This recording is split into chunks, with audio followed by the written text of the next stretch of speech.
अज़ीज़ तालिब इल्म, अस्सलाम वालेकुम। ये मेरा दूसरा लेक्चर है जो कि पहले लेक्चर का तसलसल ही है। पिछले लेक्चर में मैंने आपको कहा था कि मैंने एक वेक्टर एनालिसिस या ये कह लें कि वेक्टर एंड इक्विलिब्रियम पे लेक्चर दिया था। उस लेक्चर में मैंने आपको addition of vector by rectangular component method बताया था और मैंने आपको बेस वेक्टर्स भी डिफ़ाइन किए थे जो कि यूनिट वेक्टर्स भी होते हैं आई, जे और के। एक बेहतर रिप्रेजेंटेशन के लिए मैं आपको ये पिक्चर शो करना चाह रहा हूँ कि अगर आप इसको देखते हैं तो अगर इस पिक्चर को आप देखते हैं, सॉरी,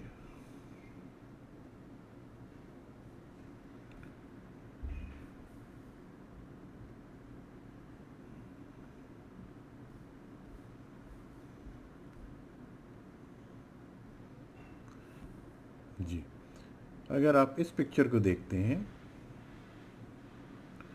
तो यहाँ आप ये देखेंगे कि राइट हैंड साइड पे हमारे ये एक्स एक्सिस है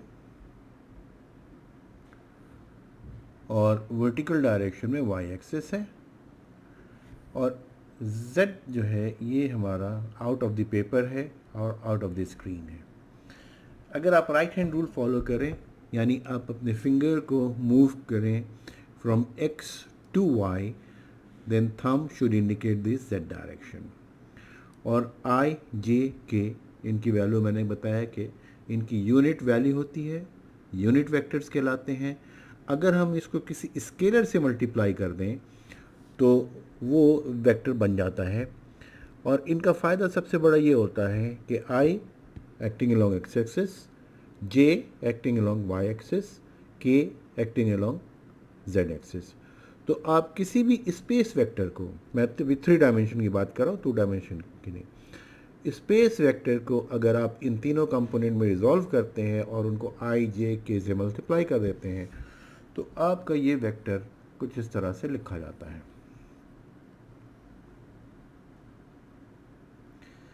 जैसे a हेड या vector a is equal to a x i plus a y j plus a z k, और दूसरा वेक्टर अगर है तो b डैश और b बार और b head is equal to b x i plus B y j plus b z के।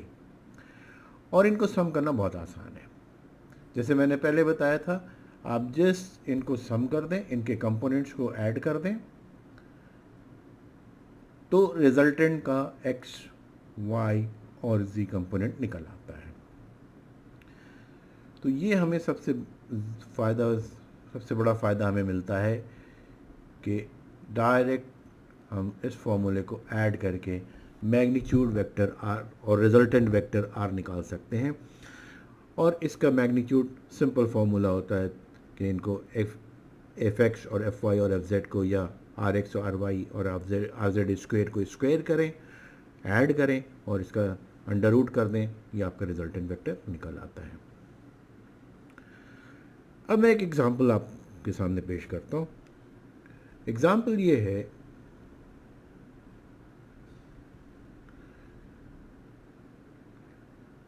a hiker begins a trip by first walking 25 km southeast from her car.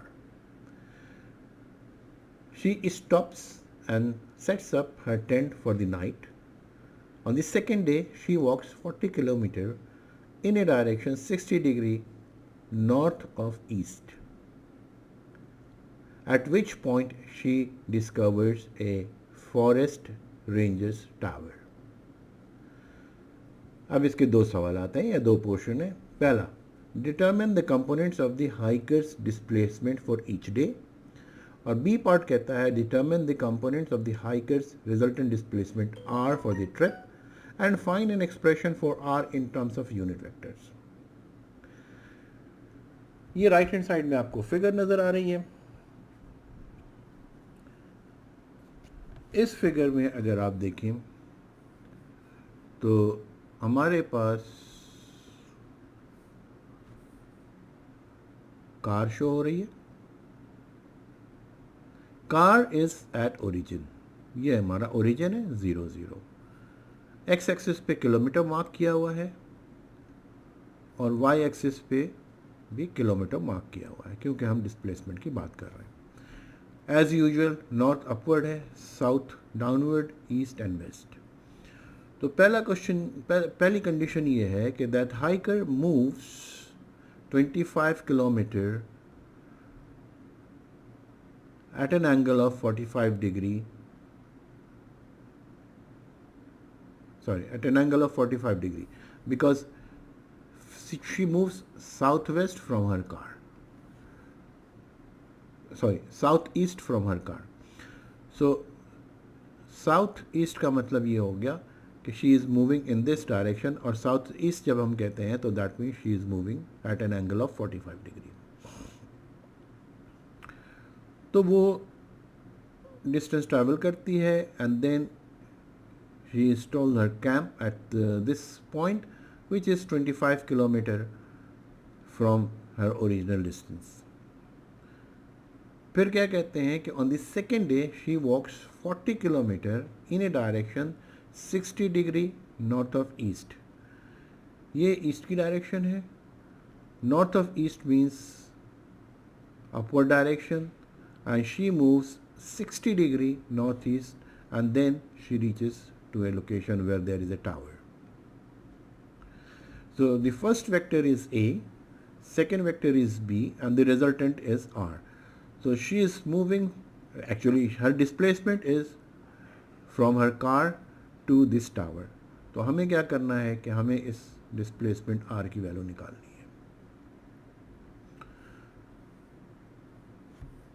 अब हम इसको दो तरीके से problem को solve कर सकते हैं।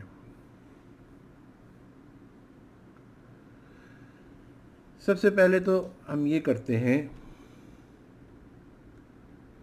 कि एज यूजुअल इसके कंपोनेंट्स निकाल लेते हैं। यानी आप ये कह लें कि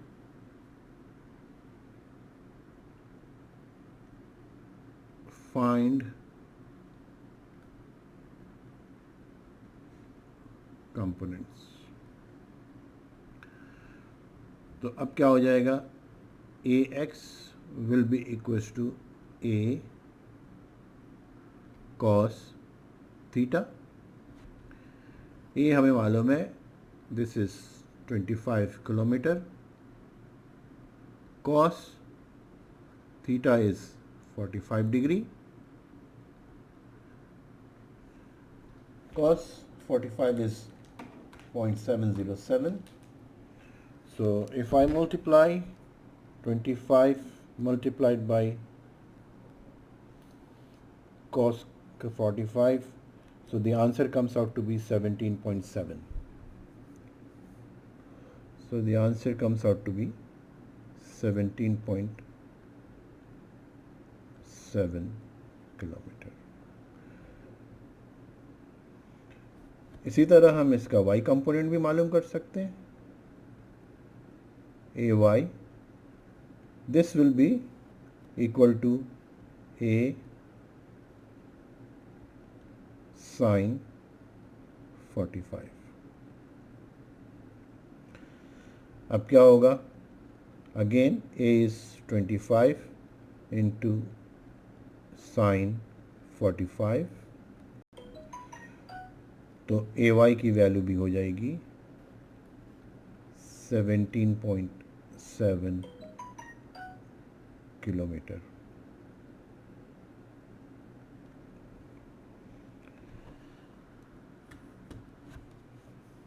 अब यहाँ पे एक कैच है।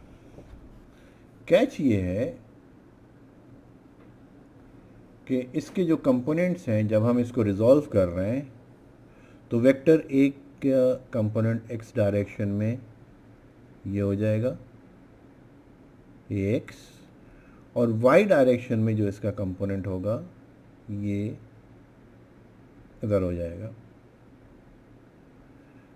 तो ए एक्स हमारा पॉजिटिव है और ए वाई हमारा नेगेटिव है। तो इसका मतलब क्या हुआ कि हमें यहाँ पे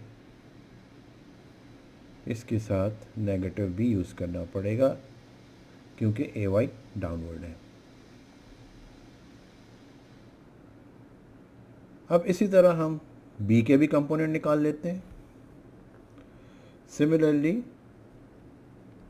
B x will be equals to B cos 60, b is equal to 40 kilometer into cos 60. Let me check. Yes.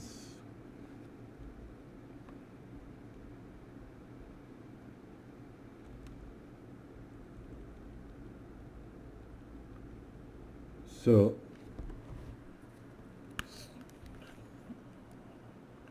60 cos is 0.5 multiplied by, of course, 40 means it will be 20. So this will be equal to 20. Bx will be 20. And similarly, by will be equals to sine 60 multiplied by b. So this will be equals to 40 multiplied by sine 60. Sine 60 is 0.866. So 60 sine multiplied by 40. This comes out to be 34.64.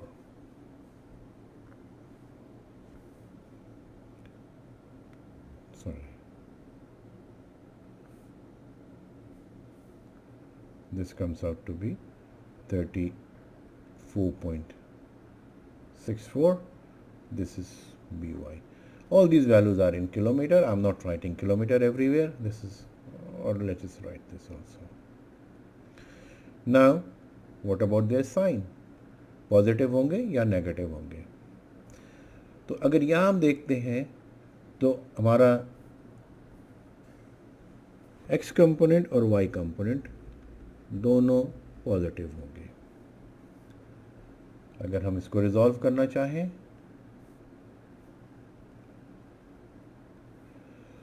तो ये हमारा इसका x component होगा और इसी तरह हमारा ये y कंपोनेंट होगा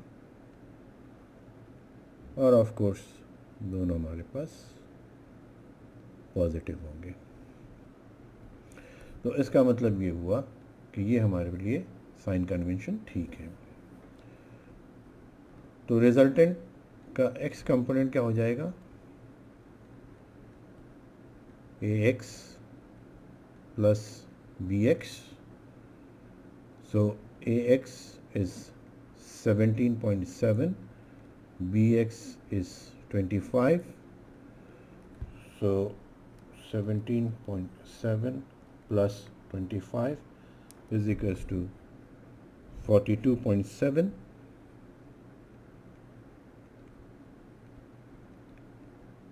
किलोमीटर। इसी तरह आर वाई की वैल्यू हो जाएगी A y plus B y. So ये हो जाए, इसकी वैल्यू हो जाएगी A y is -17.7 and B y is 34.64। तो आर वाई की वैल्यू हो जाएगी 34.64 minus 17.7, so comes out to be 16.94 kilometer.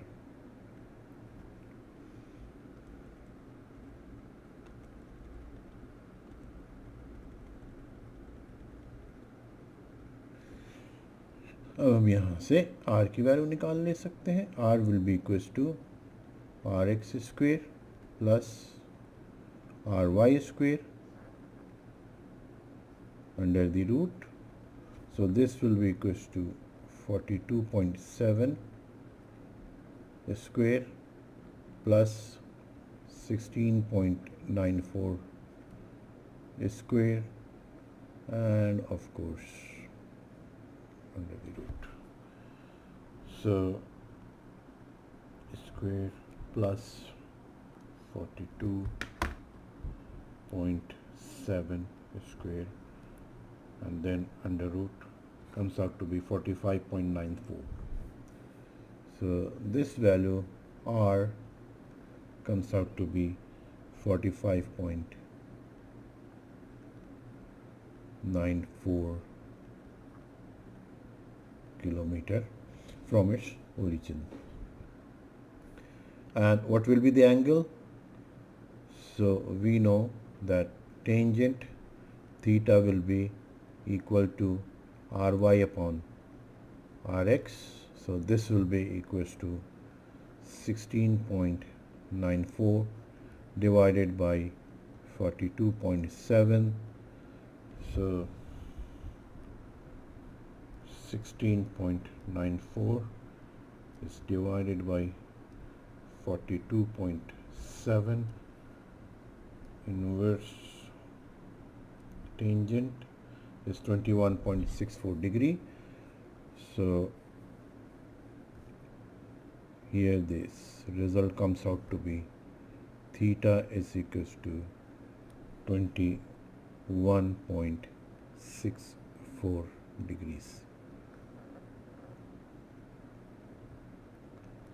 अब ये है कि थीटा हम कहाँ से मेजर कर रहे हैं. Let us go back to the drawing, और वहाँ हम देखते हैं कि यह इसका सेंस बनता भी है कि नहीं बनता है.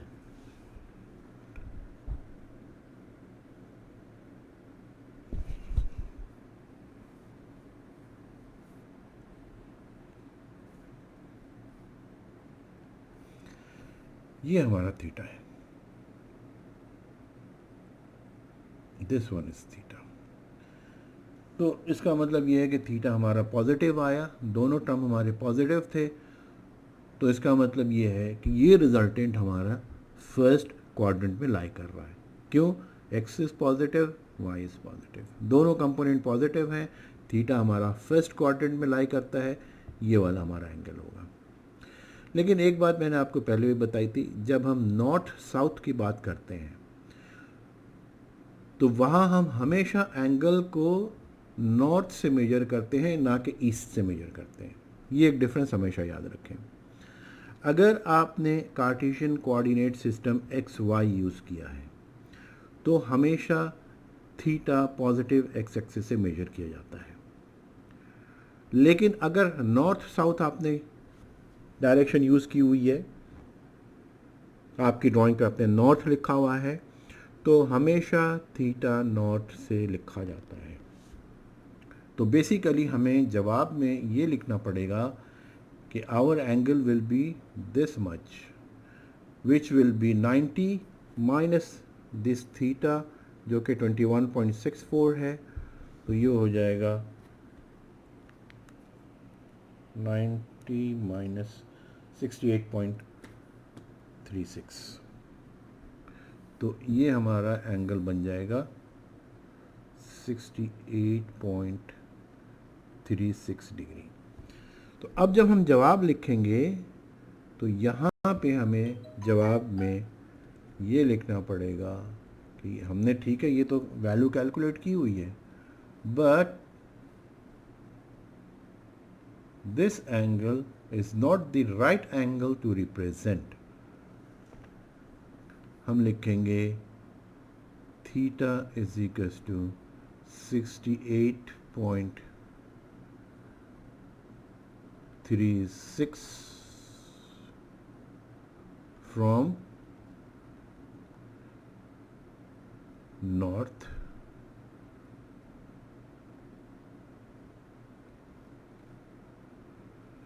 Towards east. लिखने की ज़रूरत नहीं है क्योंकि हम जब पॉजिटिव एंगल लिख रहे हैं तो definitely it will be towards east.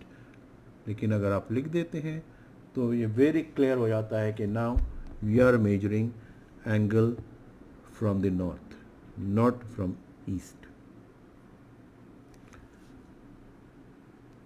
अब ये तो हो गया कन्वेंशनल तरीका जिसमें हम इसको रिजॉल्व करते हैं. अपने एक्स एंड वाई कंपोनेंट्स में। अगर यही हम आई जे यूनिट वेक्टर यूज़ करें, बेस वेक्टर को यूज़ करें, तो हमें क्या करना पड़ेगा? अब आप ये देखें कि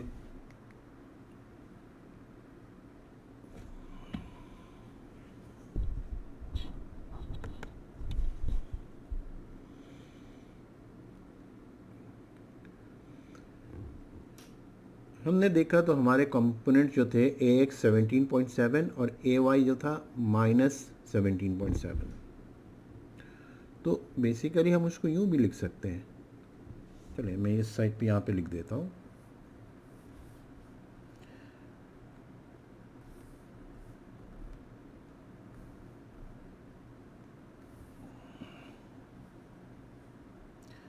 तो मैं वेक्टर ए को ऐसे भी लिख सकता हूँ। This vector A will be 17.7 I minus 17.7 J, और वेक्टर B इसको मैं लिखूंगा 42.7 I माइनस 16.94 J। अब मैं इस पे यहाँ पे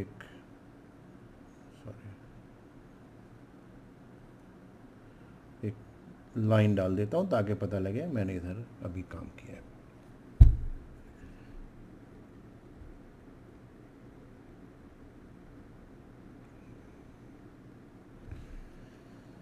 अच्छा जी, अब मैं इनको फेयर करके यहाँ लिख लेता हूँ कि हमारे पास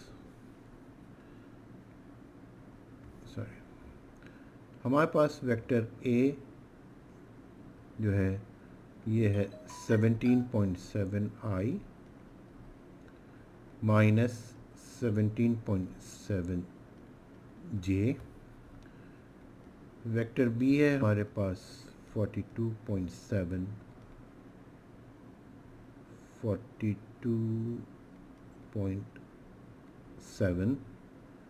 I प्लस, ये प्लस था यहाँ पे,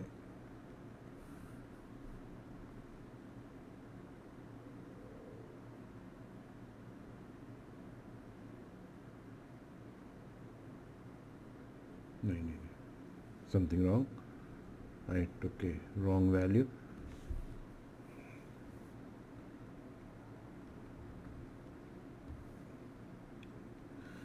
basically this is not 16.94 J,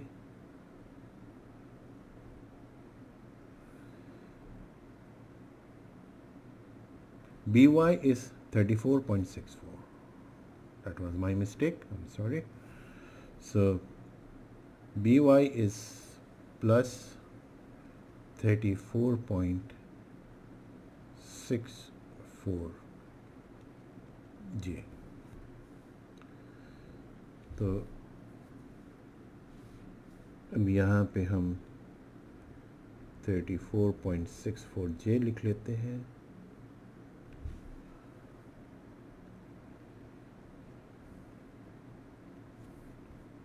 plus 34.64 J।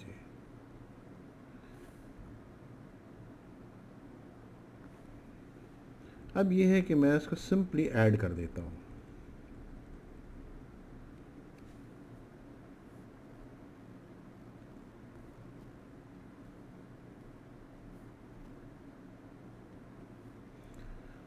मैं अगर इसको सिंपली ऐड कर दूं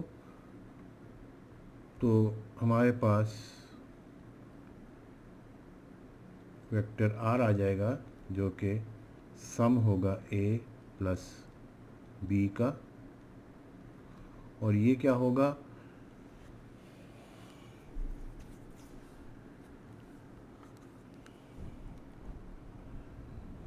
(17.7 + 42.64 7 इज इक्वल्स टू 60.4, तो हम यहाँ पे लिखेंगे 60.4 I प्लस 16.94 J। तो ये हमारा रिजल्टेंट वेक्टर आ गया, इसके आई जे में इसकी रिप्रेजेंटेशन हमारी ऐसी हो जाती है। और इसका अगर हम मैग्नीट्यूड निकालना चाहते हैं तो बाकी मैथमेटिक्स तो सेम है। Magnitude of R, this will be equals to R x square plus R y square under root या रेज़ टू पावर हाफ। बाकी कैलकुलेशन वही रहेगी, एंगल भी उसी तरह निकालेंगे, everything will be the same. तो अगर हम चाहें तो बेस यूनिट यूज़ करें आई जे के, या हम उसे रेक्टेंगुलर कंपोनेंट में रिजॉल्व करें, रिज़ल्ट हमारा वही रहता है, रिज़ल्ट में कोई चेंज नहीं होता। ये बात आप हमेशा याद रखें। लेकिन हमें आई जे के का फ़ायदा क्या होता है? आई जे के का सबसे बड़ा फ़ायदा ये होता है कि इसमें मैथमेटिक्स बड़ी सिंपल हो जाती है। आपको वेक्टर के पहले ही कंपोनेंट रिजॉल्व करके लिखे हुए होते मिलते हैं, आप उनको सिंपल मल्टीप्लाई करते हैं, सिंपल उनको आप ऐड करते हैं और आपको रिजल्टेंट के कंपोनेंट मिल जाते हैं। 2 हैं, 4 हैं, 10 हैं, जितने भी हैं आप उनको ऐड कर दें, आपको रिजल्टेंट के एक्स, वाई और जी कंपोनेंट मिल जाते हैं और आप इजीली उसका मैग्नीट्यूड निकाल लेते हैं। तो ये है जनाब रेक्टेंगुलर कंपोनेंट मेथड, और ये है addition of vectors by rectangular component method. इसका न्यूमेरिकल, अगर कोई आपको न्यूमेरिकल चाहिए, सॉल्व करवाना, हेल्प चाहिए, तो आप मुझे कमेंट कर सकते हैं, मैं इंशाल्लाह आपके न्यूमेरिकल सॉल्व कर दूंगा। अब हम आते हैं अपने अगले टॉपिक की तरफ। हमारा अगला टॉपिक जो है ये है मल्टीप्लिकेशन ऑफ वेक्टर्स और vector multiplication.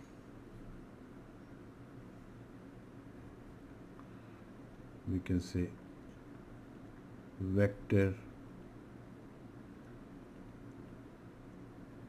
multiplication। Vector multiplication का मतलब क्या है? We are multiplying two vectors। अब यहाँ एक सवाल पैदा होता है कि जनाब we are multiplying two vectors, so what will be the resultant? whether it will be a scalar quantity or it will be a vector quantity। तो जवाब यह है कि दोनों पॉसिबल है। यानी हम ये कह सकते हैं कि वेक्टर मल्टीप्लिकेशन के हमारे पास 2 कंपोनेंट होते हैं। एक को हम कहते हैं स्केलर प्रोडक्ट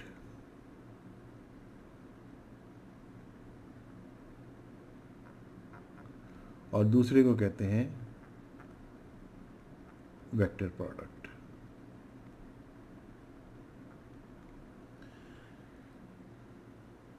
मसलन अगर तो हम 2 वेक्टर्स को मल्टीप्लाई कर रहे हैं और रिजल्ट हमारा एक स्केलर क्वांटिटी आती है, जैसे वर्क डन, हम ये कह सकते हैं कि सपोज एक बॉडी है,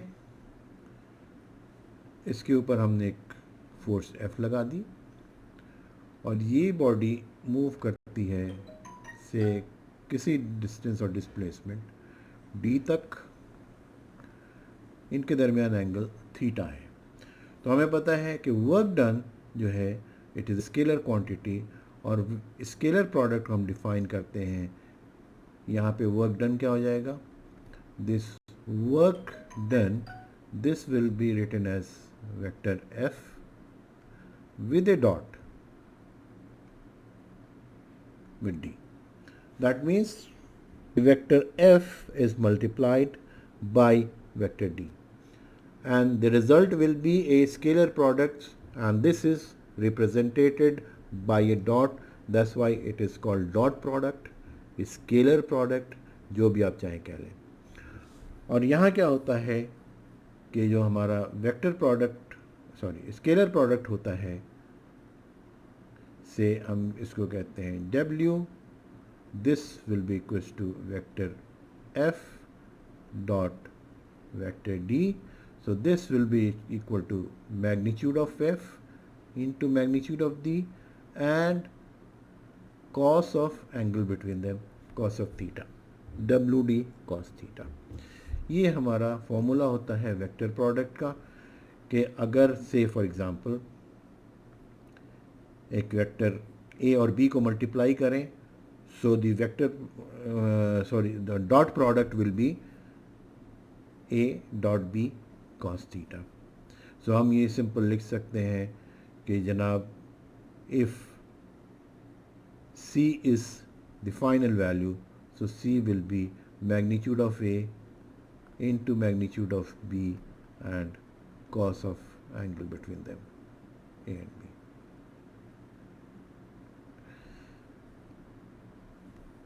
वेक्टर प्रोडक्ट में क्या होता है कि वेक्टर प्रोडक्ट में the resultant is a vector quantity.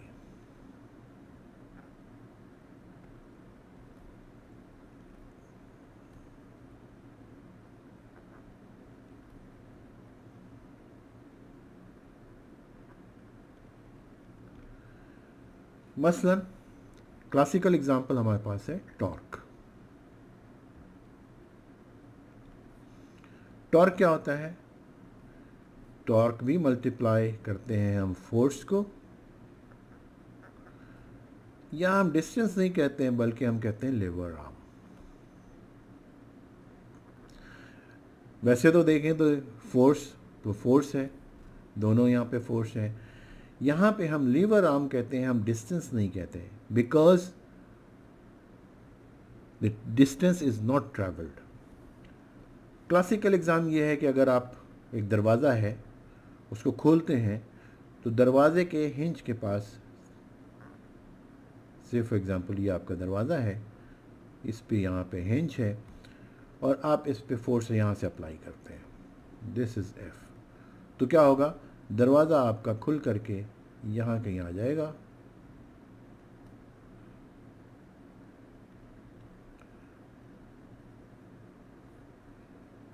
तो ये बेसिकली जो यहाँ पे लिवर आर्म होता है, डी बार हम कह लें या एल कह लें, कुछ भी कह लें, वो ये लिवर आर्म होता है.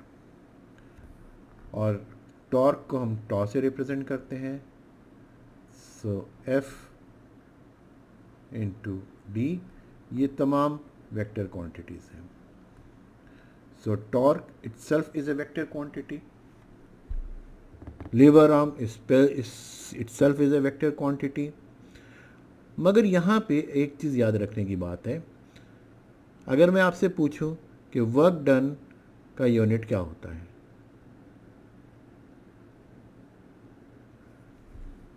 अगर हम वर्क डन की यूनिट को यहाँ देखें तो हम क्या कर रहे हैं, से एफ हम कहते हैं 10 newton and D is equals to से 2 मीटर और थीटा हम कह देते हैं इनके दरमियान 60 डिग्री. तो रिज़ल्ट हमारा क्या हो जाएगा, work done will be equals to 10 newton multiplied by 2 metre multiplied by cos 60 degree. cos 60 degree half होता है, half multiplied by 2 is 1 multiplied by 10. The result will be 10. Unit हमारा यहाँ पे क्या होगा, जूल. लेकिन अगर यही हम वेक्टर प्रोडक्ट पे देखते हैं, सेम कंडीशन हो, से F is equals to 10 newton and our lever arm is 2 meter. तो यहाँ टॉर्क की जो डेफिनेशन होती है, magnitude of torque, it comes out to be magnitude of F, magnitude of the lever arm into sine theta, where theta is the angle between them, between F and D. This theta is between F and D. तो अगर इसी case को हम ले लें, हमारे पास कोई ऐसी कंडीशन आ जाए यहाँ पे F जो है वो 60 डिग्री पे एक्ट करे, तो हमारे पास टॉर्क की जो वैल्यू हो जाएगी, it is the magnitude, this will be equals to 10 newton multiplied by 2 metres and sine 60. Sin 60 is 0.866 into 2, 1.732 multiplied by 10, it will be 17.32. और अब न्यूटन क्या लिखेंगे, joule? No, that's a big mistake. Newton metre. So unit of torque is different. तो ये magnitude है.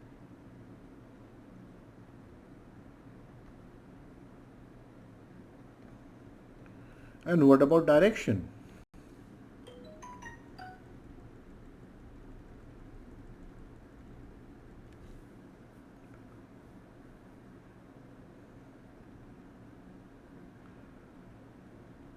Direction of this torque. Direction of torque is determined by right hand rule. What is right hand rule? Okay, move your finger from F to D, then the thumb will give you the direction of the torque. So यहाँ आपको right hand rule follow करना है.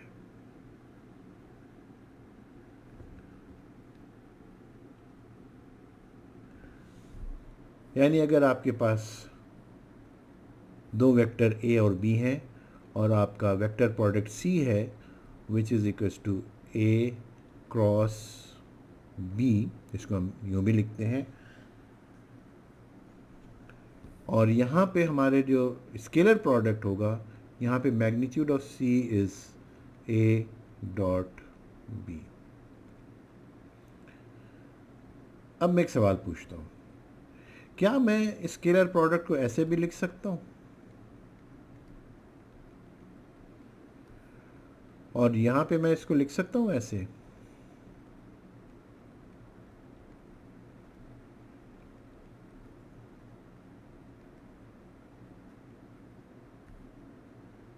तो जवाब ये है कि scalar product में तो ठीक है, यहाँ पे डायरेक्शन इन्वॉल्व नहीं है. लेकिन जब हम वेक्टर प्रोडक्ट की बात करते हैं तो यहाँ डायरेक्शन की वजह से हम ये नहीं लिख सकते. क्यों?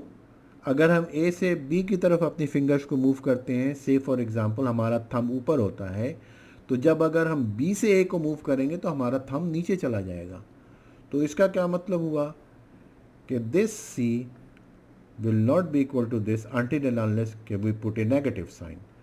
इसका मतलब क्या हो जाएगा, this will be equals to A cross B and it will be equals to minus times A cross B. तो ये हमेशा याद रखें, स्केलर प्रोडक्ट में हम मल्टीप्लाई कर सकते हैं, हम उनके ऑर्डर को चेंज कर सकते हैं, मगर वेक्टर प्रोडक्ट में ऑर्डर को नहीं चेंज किया जाता. अगर ऑर्डर हम चेंज करते हैं तो हमें एक नेगेटिव साइन इंट्रोड्यूस करना पड़ता है. इसके न्यूमेरिकल बहुत ही सिंपल होते हैं, वो आप कर सकते हैं. अब इसमें जो इम्पोर्टेंट पॉइंट है वो है product of the base vectors. ये बहुत इम्पोर्टेंट पॉइंट है और इसको समझना ज़रूरी है. अब मैं इस पे आ रहा हूँ. Product of base vectors.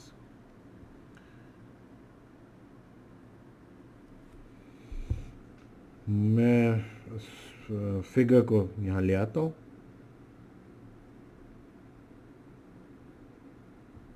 Yes,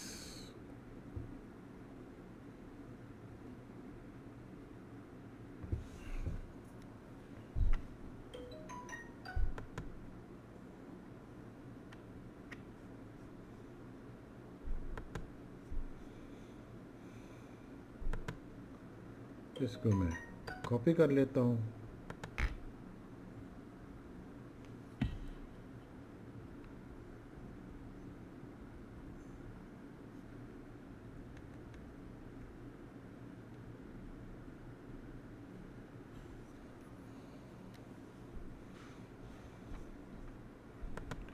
यहाँ पे मैं इसको कॉपी कर लेता हूँ ताकि रेडीली अवेलेबल हो और हम इसको आराम से देख सकें।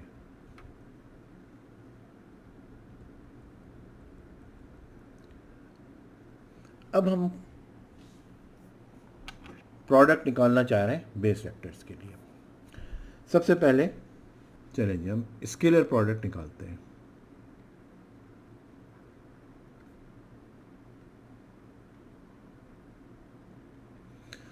क्या मतलब हुआ? मतलब है कि मैं मल्टीप्लाई करना चाहता हूँ आई को आई से। आई डॉट आई क्या होगा? This will B magnitude of I into magnitude of I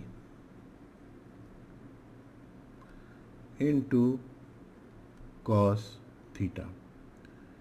Magnitude of I is 1, magnitude of I is 1, angle between I and I is 0, so ये हो जाएगा cos 0, cos 0 1 होता है तो that means this will be 1, यानी I dot I is equals to 1। Same logic use करें तो हमारा j डॉट जे ये भी 1 हो जाएगा, k डॉट के ये भी 1 हो जाएगा। किसी और को ट्राई करें, से for example i dot J निकालना चाहते हैं तो क्या हो जाएगा? It will B magnitude of i into magnitude of j into cos of angle between I and j के बीच में जो एंगल है ये 90 डिग्री है। तो हमें पता है magnitude of i is 1, magnitude of j is 1 और cos 90 0 होता है, तो इसका मतलब हुआ i dot j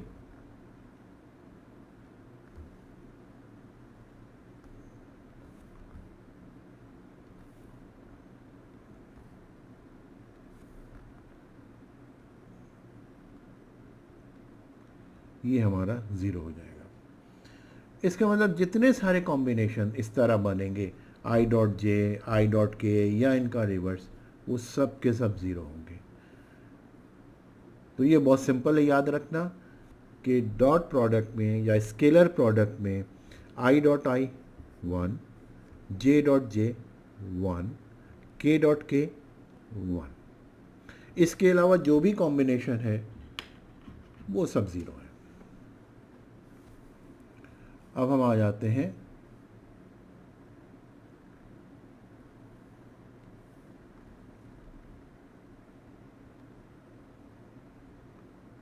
vector product of base vectors. अब यहाँ पे हम वही करना चाहते हैं, say for example i cross i, तो क्या हो जाएगा? It will be equal to magnitude of I